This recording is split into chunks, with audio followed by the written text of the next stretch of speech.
नमस्कार, आप देख रहे हैं कौशाम्बी वॉइस और मैं हूं आपके साथ ज्योतिका। आइए रुक करते हैं खबर की ओर। जिले के सिविल लाइंस करियर कोचिंग में विश्व बौद्ध महासम्मेलन की तैयारी के लिए हुई बैठक। भंते सिंह रत्न के सहयोग समर्थन में उमड़ा हुजूम। अपने समर्थकों के साथ कार्यक्रम में पहुंचे पूर्व मंत्री स्वामी प्रसाद मौर्य। 27 अक्टूबर को पटेल संस्थान में कार्यक्रम को सफल बनाने की तैयारी में जुटे लोग।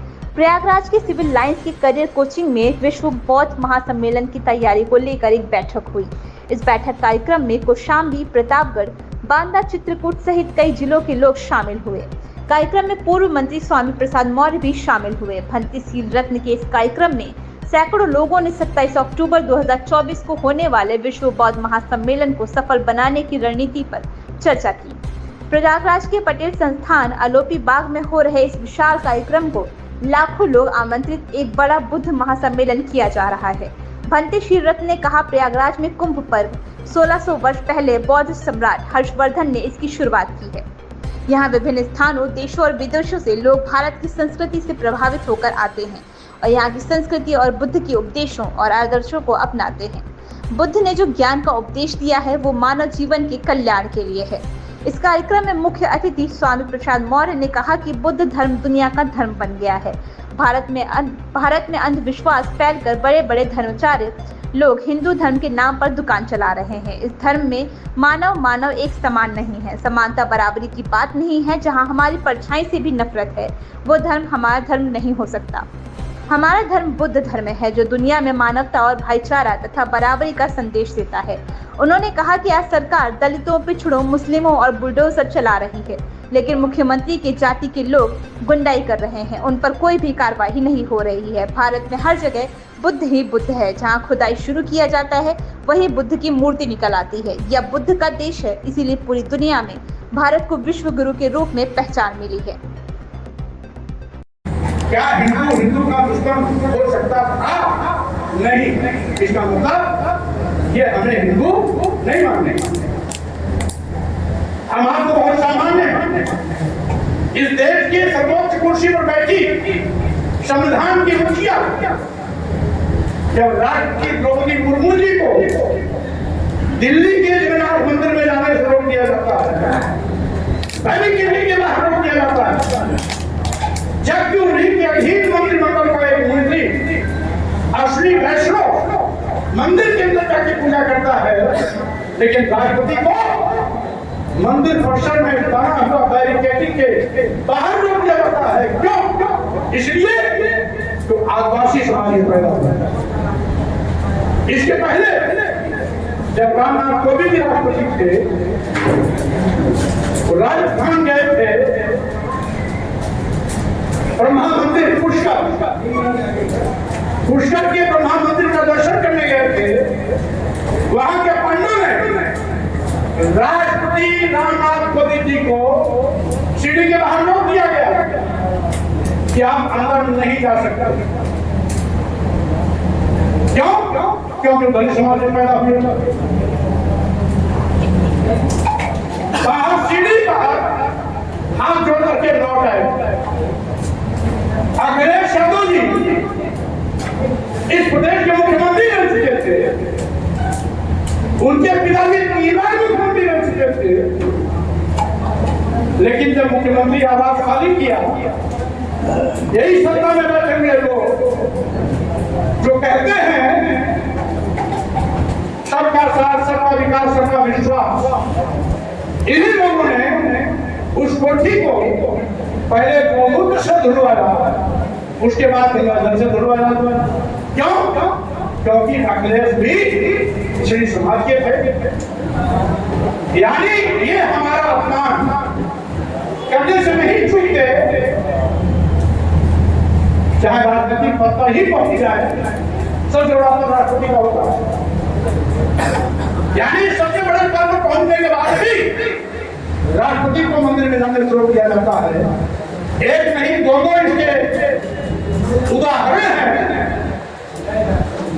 मुख्यमंत्री अखिलेश द्वारा खाली की गई मुख्यमंत्री आवास को गोमूत्र से धुलवाया जाता है, तब भी हमें पागल करने का भूत सवाल है कि हम हिंदू बनकर के अपने ऊपर लाख चप्पल चलवाते हैं, अपमानित होते हैं, फर्जी मुकदमे का अपराधी बनते हैं और साथ ही साथ आज बड़े पैमाने पर मार काट दबंगों द्वारा की जा रही है, हमारी सुरक्षा नहीं होती।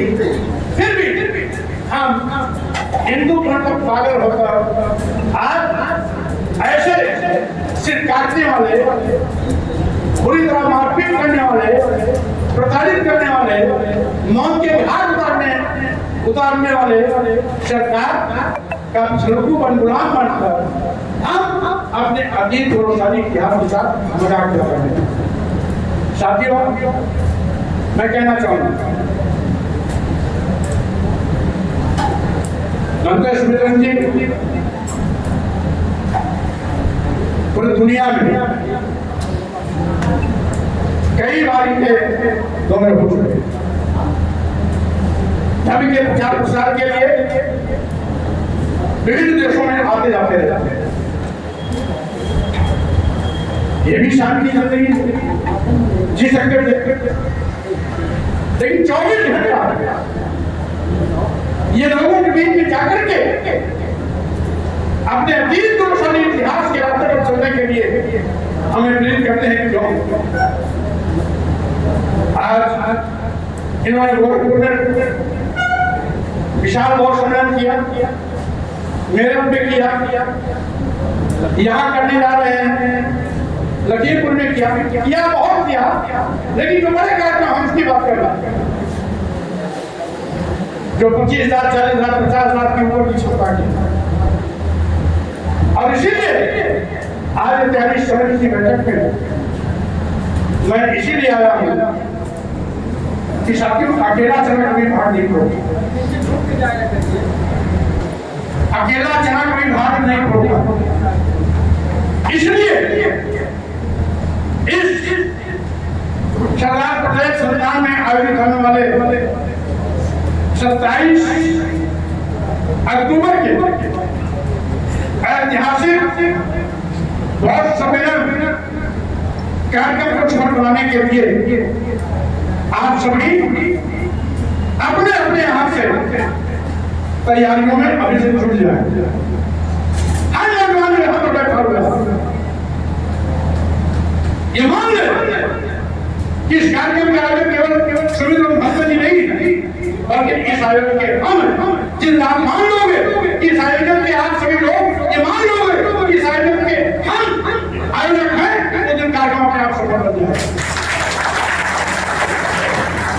और धनतेरस जी का मेहनत भी आसान हो जाए, इसीलिए हमारे सभी साथी अपने गांव से ज्यादा लोगों को लगाने के लिए अभी से तैयारियों में जुट गया। तो हम साथी अपनी गांव समाज से बस निकालने की हैसियत में है, छोटी गाड़ियां निकालने की हैसियत में है। ये तैयारी बैठक में और भी होगी, ये तहसील बाहर भी हो सकती है, जिला पर भी हो सकती है, और चूंकि आसपास के जिलों में भी हमसे जी को जाना रहेगा, इसलिए यहाँ पर आपके घर में हो रहा है कार्यक्रम, ये आपके आंगन में हो रहा है। भट्टे जी, आज 27 अक्टूबर की तैयारी को लेकर यहाँ पर क्या संदेश देना चाहते हैं? देखिए, प्रयागराज के आसपास के जितने जो जिंदा लोग हैं, जागरूक लोग हैं, उन सबको बुलाया है, जिन्हें बुद्ध, अशोक, फुले, साहब अम्बेडकर की विचारधारा की चिंता है। सभी जिंदा लोगों को, लीडर लोगों को हमने बुलाया है और सभी लोगों को जिम्मेदारी दी गई है कि अपने अपने क्षेत्र में प्रचार करें और ज्यादा से ज्यादा 27 अक्टूबर के लिए लोगों को लेकर के आए, इसलिए बैठक करेंगे। जैसा कि जानते हैं कि बौद्ध धर्म भारत से निकल के पूरी दुनिया में फैल गया है, लोगों ने इसको बड़े, आज कई कंट्री हैं, वियतनाम, थाईलैंड, जापान जैसे देश जो है इसको अपना कर एक बुद्धिस्ट कंट्री बनी हुई, लेकिन भारत से ही ये धर्म विलुप्त होता गया है। कैसे, इसके पीछे कारण क्या मानना है? देखिए, बोले कोई भी संस्कृति जब पुरानी हो जाती है तो बहुत सारी कारण कमियां आ जाती हैं, और कह सकते हैं कि जब विरोधी संस्कृति डेवलप होती है तो वो ह्रास करती है संस्कृति का। तो यहाँ पर श्रवण और बमण का बहुत पुराना युद्ध है, हम लोग हमेशा युद्ध में रहे, संघर्ष में रहे, हमारे पुरखे लड़ते रहे, कभी जीते कभी हारे, लेकिन कभी भी डरे नहीं और हटे नहीं। आज भी वही सांस्कृतिक युद्ध है, उनकी विचारधारा जीती है, हमारी हारी है, लेकिन हम 1250 साल इस भारत के शासक रहे। सम्राट महापद्म नंद से लेकर के अंतिम सम्राट हर्षवर्धन तक, जिन्होंने इलाहाबाद का कुंभ मेला लगाया था। तो ये लड़ाई है, कभी हम जीतते हैं कभी हारते हैं, लेकिन बहुत जल्दी ये देश बौद्धमय बनेगा और हम लोग भारत को बौद्धमय बनेगा। जैसा कि जानते हैं कि प्राचीन इतिहास में जाइए तो 16 महाजनपद के पूरा देश, जब हमारे देश की सीमा अफगानिस्तान तक, पाकिस्तान, बांग्लादेश सब एक था, उस समय 16 महाजनपद थे और 4 इसमें बड़े जनपद थे, वत्स, मगध वगैरह। तो वत्स की राजधानी कौशाम्बी हुआ करती थी, यहाँ बुद्ध कई वर्षावास व्यतीत किए हैं। तो यहाँ पर जो हर्षवर्धन ने कुंभ की शुरुआत की है, इसको आज दूसरे नजरिए से देखा जाता है, इस पे आप क्या कहेंगे? देखिए, भगवान बुद्ध की संस्कृति, उनके दर्शन को शो कांड ब्राह्मण व्यवस्था ने सिर्फ परिवर्तित किया है। बुद्ध के मठ को हिंदू मठ बनाया है, बौद्ध त्योहार को अपना त्योहार बनाया है, सम्राट अशोक की डाक को लिंग बनाया है।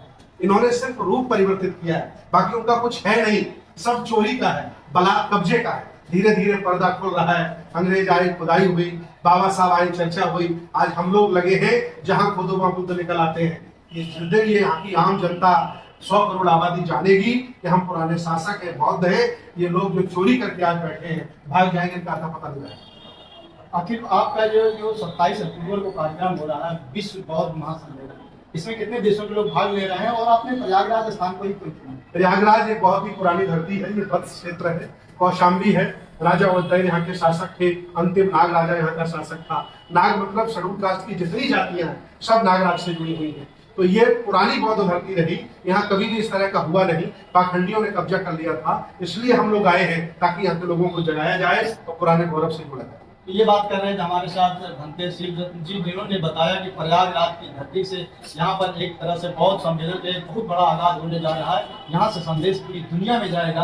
अब देखना है कि 27 अक्टूबर की तैयारी के लिए कितने लोग भाग लेते हैं और क्या तैयारी होती है और कितने देश विदेश से लोग भाग लेते हैं, इसके लिए इंतजार रहेगा। अमरनाथ झा, प्रयागराज।